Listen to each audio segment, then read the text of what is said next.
السلام عليكم ورحمة الله وبركاته. كسر وضع حلقة أفراد برنامج كيني أنا بحناي ديرسو دين هذا. صدقي حلقة ظهري وحكاها هذا ليس صوت عين السورة قال واحد إنه القرآن كوب بلا آدم وكان عربتي أما النبي محمد عليه الصلاة والسلام هاتو أما هاتي يهودي نصارى أما هاتي عدة دونتين إنه البلاد كان كريم يلا بقى إنه الشيطان كان كريم تكلي صا هدي وحويان ما دام الله بدي كله هذا النية حسوسية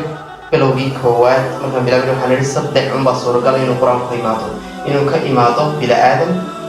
إنه كإماته الشيطان إنه كإماته إلهي لبدي كلام بابيني وحكريه صاحر إنه حويان الواحد القهار إلهي وكريه يا صاحر هذا بقى مركان هذا مركان كان مرينا وحبون إن هذا كتاب كدحديسة وسيدا دعنو سيان إنه هنا ودسكبر كرينو أو أن أتصنو أفكارنا المسلم معجزات القرآن إيه أن دماني وياي waxaa la yiraahdaa qofku hadalka ka soo baxaya waa iska hadalun isagoo ku siiyo ama ilaa uu ku siiyo kow cadayn ama proof iyo shay aad u isticmaali karto si aad ugu falsify garayso yani qof baa hadal la yimiday hadalkaasi ama theory la yimiday ama hypothesis waa inuu ku siiyo kow supporting evidence taageero wax taageeraya ama cadaymo ama daliilo taageeraya theorygiisa laba waa inuu ku siiyaa wax disproof garanaya أما وبرادة حديث عن إنسان دعوة وحبك مثلاً هذا الكيان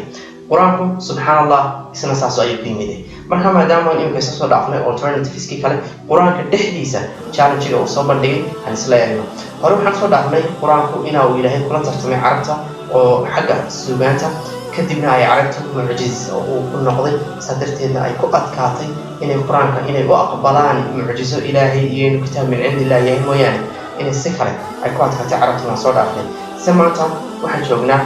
ummadu ma aha carabno se ummadu ma aha wada suugaaniyo ummadu waa ay kala duwan tahay waxa kamid ah Indonesia waxa kamid ah Soomaali waxa kamid ah qof Ingiriisiya saasoo kale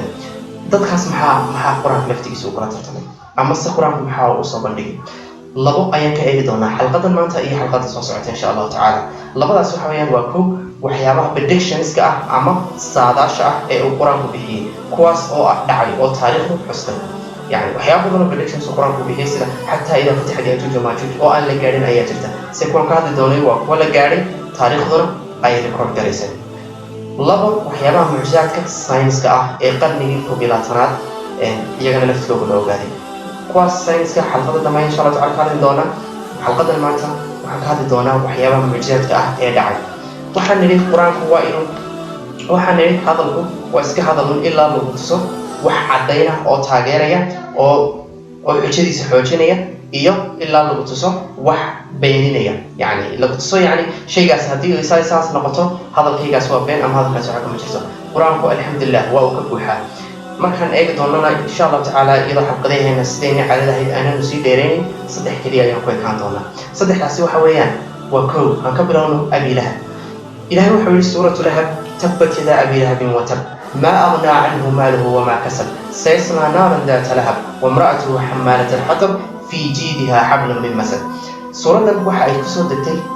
بلويدي مكة أي سو دكتي سورة وحا أي كسو دكتي أبو لهب لورا جرين كاسي نبي عليه الصلاة والسلام دب أيو كوهي كدب قف كستو ونبي الله الله وانت وكدب وتغيسه أيو كورا جرين وحلوها هذا النبي محمد وحلوها هذا محمد كو شيري وبين أيو كورا جرين هدو كويري ودرار هرميساني وهبين هذا كله وحنا عم ساس معه ومدو يعني شكار أيه النبي عليه الصلاة والسلام لدوا شوقي نكن آيات داس دب كذا بدن موقع هي سقي حاس كيسبا نكن سورة آيات كسودتي سورة الروح على سيسنا نار ذات لهب نار آيات وهي كيسو نقندونا يعني سك كلام وحي سورة إن تلمام مساء ست ضمن إنها أول مسلم بدون أبي لهب أبي لهب محل قبحنا مركب القرآن بهالك المريض أبي لهب القرآن كسيء أبوا بيوم أو أن من هالك ليس له تجنادين أو عيني وكذب من atheists كي كريستيانس كي يهود بقى on conference يقولون الله قام يسوق القرآن كبيان أن الله بس صاروا أبي لهب شكل سواء فضيله وحاول كريم الله قبحنا بقى إنه بيلاحظ حتى يونا رب مسلمين إنه بيلاحظون يوم مساس وكتاب كانوا ليها عليكم مسلم بنا ما ترى بيلاحظ يعني إنه حتى بين باكاته إنه بيلاحظ قبحنا قرآن مساس يقول أبي لهب لكن سما يسندعني طلبات كالي إلهي وحولي ألف لام ميم غلبت الروم في أدنى الأرض وهم من بعد غلبهم سيغلبون في بضع سنين لله الأمر من قبل ومن بعد ويومئذ يفرح المؤمنون إلهي صدحدن آيادود waxa ay soo dageen mar laga guuleystay ahlul kitaabka Roomaniinta haddaan idin xasuusiyo taariikhda xilligii Nabi Maxamed cali salaam laba boqortooyo oo waaweyn ayaa adduunyada qaybsanayay boqortooyada Farisiyada ama Persian Empire loo yaqaano iyo boqortooyada Roomaniinta sidoo kale la yiraahdo Byzantine Empire labadaas ayaa qaybsanayay boqortooyada Roomaniinta Christian bay ahayd tanna Majuus ayay ahayd kadib waxa dhacday in ay islaayaan ayna guuleystaan Persianiintu ama kuwii Majuus tahaa saxaabada iyo Nabi Maxamed cali salaam maadaama Byzantine Empire ay ahayd ahlul kitaab tacaatuf iyo dareen murugo ah ayaa ay la dareemeen isla xilligan ayaa ayna soo degtay aayada suuratu Rum iyadoo leh oo ku bishaaraynaysa in ay Roomaniintu muslimiinta dabcan ku bishaaraynaysa in Roomaniintu guuleysan doonaan kadib jabitaanka kadib ayna ku guuleysan doonaan fi bidc sinin yani bidc sinin bidci waxa la dhahdaa 3 sano ilaa 9 sano inta u dhaxaysa ayaa ay ku badin doonaan baa uu leeyahay kadib sheeko cajiib ah ayaa tafsiir ibn Kathir ku jirta in kufaartii Quraysh ay Abu Bakr sharad la galeen dabcan inta sharadka la xaaladinay baa islaamka ay kula shartameen in ay sidani dhici doonto waxay keenaysaa saaxiibkaas uu leeyahay bal maxaa ka jira nugula shartan dawladda ku shartameen 6 sano ay ballan qabsadeen kadib 6 sano markii gaadhay waxay yiraahdeen Abu Bakr waa sidee laakiin sanadkii 7aad ayaa ay rumooday oo ay Persianiintu dib oo ay Roomaniintu baan jeeda cafwan ay dib uga guuleysteen Persianiinta iyagoo sidaas ku rumeynaya hadalka Quraanka ah ee ah min ba'd qalbihim sayaqlibun prophecy-gan aanu siiro kooban ayaan u dul maray maadaama aniga waqtigaygu aad u yar yahay laakiin se book waxa jirta la yiraahdo The Rise and the Fall of the Byzantine Empire oo suuradan aayada ku jirta iyo isbarbar dhigaya taariikhda sida ay ahayd iyo sida ay u adkay in xilligan la yiraahdo iska daaway guuleysan doonaan Roomaniintii bal xataa inay way jiri doonaan la yiraahdo ay adkay laakiin subhanallah muujada Quraanku waa sidaasi waa ay dhici doontaa buu yiri waa ayna dhacday taariikhdan waa ay record gareysay waayahay aayada haddii aan sii wadno waxay leedahay yawmaydin yafraxu almu'minuun maanta waa farxi doonaa mu'minuunta binasri min Allah guul xagga ee ka timid ku farxi doonaan haddaba tafsiirka ad-Dabari haddii aad akhrido isna qiso cajiib ah ayaa uu soo warinaya isagoo ku soo warinaya Ibn Abbas radiyallahu anhu ابن عباس wuxuu leeyahay maantaas ay Roomaniintu guuleysteen ee Quraanku leeyahay yawmaydin yafraxu almu'minuun waxay maantaan anaguna badar guuleysanay tafsiir ad-Dabari sida ku xusan waad arkaysaa in laba prophecy ama laba saadaal ay ku dhaceen aayadan dhexdeeda ee kooban bal xataa aayadan waxa ku jirta xaqiiqo juqraafiya mucjisadeeda fi adna al-ard halkii ku jabay Roomaniintu looga badiyay oo Quraanku leeyahay oo Persianiintu ku jabiyay waxay ku jabiyeen fi adna al-ard adna waxweeyaan micno kala duwan bay leedahay waxaana kamid micnaheeda adna yani aqrab u soo dhow yani iyo ugu hooseeya geographically meesha dhulka adduunka ugu hooseysa ee dhulkeenan ardiga ama kawkabkan planet earth ugu hooseysa waxa weeyaan meeshaas lagu jabiyay ee Quraanku ku tilmaamayo fi leeyahay adna al-ard weeyaan waxay badda ka hooseysaa ama heerka badda waxay ka hooseysaa -395 ayaa ay hoos uga degsan tahay sea level ama badda heerka badda waayahay aayada saddexaad ee aan marayno ee iyadna xaqiiqo taariikhda cadaysay kamid ah sheegaysa waxa weeyaan ee saadaalisay waxa weeyaan aayada uu Ilaahay leeyahay innal ladhi farada alayka alquran la raduka ila ma'ad suratu qasas Ilaahay waxa uu ka leeyahay Nabi Maxamed calayhi salaam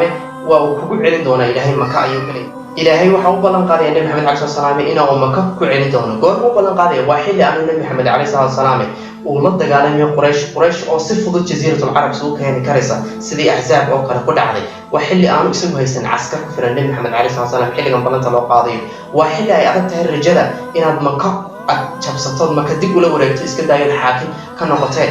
ay adag tahay xataa inaad Madiina noloshaada ay sii jiri doonto xilli ay adkayd oo shaki ku jiray ayaa Quraanku ballan ka qaaday Nabi Maxamed calayhi salaam Ilaahay waa uu rumeeyay oo uu ku celiyay Maka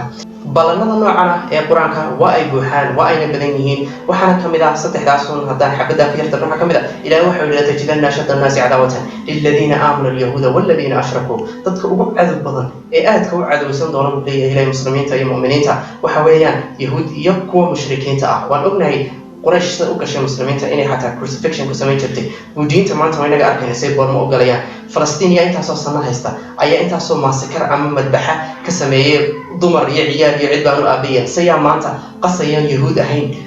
waddanada islaamka yahuud maaha Falastiin kuma eka Suuriya Soomaaliya meel kastoo muslimiin ka jiro directly indirectly iyada ayaa qasaysa America ama Mareykan waxa wata yahuud marka ashadda الناس عداوة maanta yahuud say quraan ku beeyeen waxa looga baahan yahay inay ilaahdaan waxa weeyaan waa sax weeyaan quraanka soo taas male عكسي إني سمينا يا لوجا باهية أما النصارى إلى هو حولي ولتجدن أقربهم مودة مرة الله بربنا ونؤمنها إن كريستيانسكو أي إنه قدوا يهين أو حتى وضع عن حبشة عبد الحبشة ما كنا عليه الصلاة والسلام قلت لي نشاشي ما أوسنا هين يهودي من أهين مشرك وسوحها نصراني سيدي أسود ويجي وأمري وكفالة قادنا وذوبيدين إن شاء الله تعالى حلقة سكوبا إنتاس أيام كبيح دونا روح جعلها هنا channel سبسكرايب صارتو قبل لا تنفرتم سين حلقة شنات إسوس عطا أين كودياتين تواصل إن شاء الله تعالى كوب قاعدة ديك دونه وراك هي معجزات كساينس كإقادي كوبيون لاتنات لأوبادي أدي أدبد ما سنتين for your attention والسلام عليكم ورحمة الله وبركاته